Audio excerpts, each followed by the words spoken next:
Welcome to this week's edition of Coaches on Couches. First, just like to give a shout out to the PLCs and some of the other teams that we joined this week. In our BLT book discussion, we're talking about crucial conversations, and one of the skills in crucial conversations is making conversations safe. And we witnessed that multiple times this week. Teams being inclusive, thinking about their teammates and how to get everybody's voice at the table in a way that's respectful and that allows everybody's voice to be heard. Yeah, another highlight of the week. Charlie and I were checking in on some teachers and went down to the kind of industrial tech wing. Had a conversation just to pop in with Jack Schulte, and he just kind of filled us in on some of the just incredible things that go on that side of the building that I don't think get picked up on all the time. It was a highlight of my day, probably my week. Yeah, it was great to be part of that conversation, just hear some of the awesome things that are going on in his classroom and also just outside. So shout out to Jack on that. He really just reiterated how much you just get surprised that you think that maybe you're not doing a lot in your class, and then just kind of weird random times you get reminded that you are making a difference. It was cool. God, it was neat. Yeah. Another thing, many of you know, spot conferences this week. Have a chance to welcome some parents and also our advisory students in. So I just like to give a shout out to the parents for making time. I mean, we had over 75% of our parents in the building of our juniors and sophomores, and for them to make that commitment to their kids' education is fantastic. And also to our advisory leaders, Christian, Amy, and Nate, taking the time, getting us the materials, giving us ample time to be prepared, and just being available to answer questions. I know any questions I had leading up, they were super accommodating and helped me kind of get through my return to spot conferences. So. I called them so many times. Sorry, guys. Yeah. Thanks for being helpful. So extra thanks on that one. Yeah. It's drier again.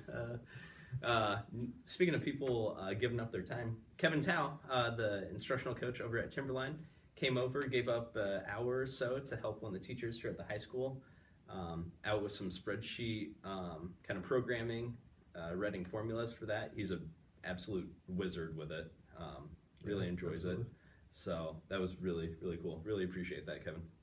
Yeah, another shout out goes to our FCS PLC. I've been working with them for pretty much the entire year, and they're in a situation where nobody's really teaching the same class, so we've changed up the formula a little bit for what their PLC looks like, and they've been kind of rallying around one member each week, and just the way that they've taken hold of that and owned it and prepared and supported each other, just been great to witness. So thanks, team.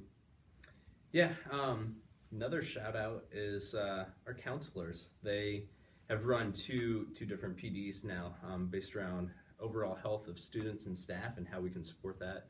They've done a great job sharing information and then strategies for how we can help make sure we're keeping students as healthy as possible and ourselves.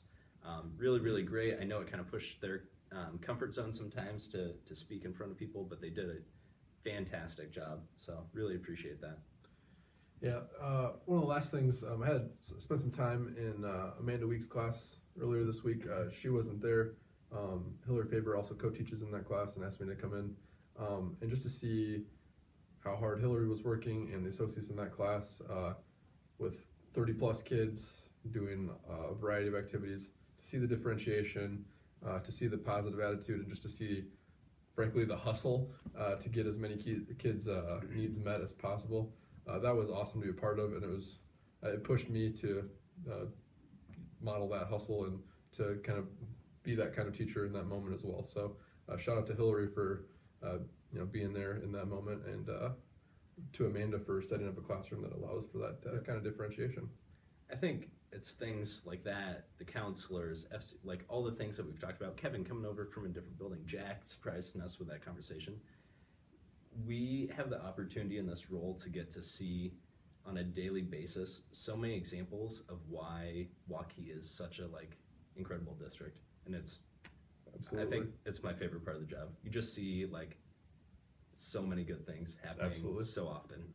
Yeah, I would say if anything, to challenge yourself next week, ask somebody that you don't normally talk to, have lunch with them, see who has lunch at the same time as you, see if you can just get to know one more person here, ask them about their story, you know, we've had the opportunity to hear a lot about people this year, and you know, I'm confident that we really are one of the best places to get a high school education for a student, because we have great people with great backgrounds, and it just shows through in these tiny conversations that we're allowed to have. So so push yourself to do that next week. We'd really love to hear if you do have one of those moments. Reach out to us. We'd love to share it with others and just kind of see how that works out for you.